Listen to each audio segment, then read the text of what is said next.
Today I'm in Subaru HV. In this video I'll show you how to manage steering wheel buttons. In the beginning, take a look at the left side of the steering wheel. Right here we've got the panel, thanks to which we can manage radio, we can change radio station, change volume, change source, check radio info. We can activate voice assistant and answer and calls. Thanks to panel below, we can navigate through instrument cluster. And now let's take a look at the right side.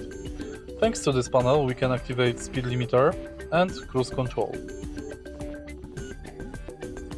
We can also change distance and enable or disable lane assistant. Thanks to this button, you enable or disable view on the top display. Thanks to SE button, you change automatic drive mode. Behind the steering wheel we've got two paddles, plus and minus, thanks to which we can change the gear. If you find this video helpful, please leave like, comment and subscribe.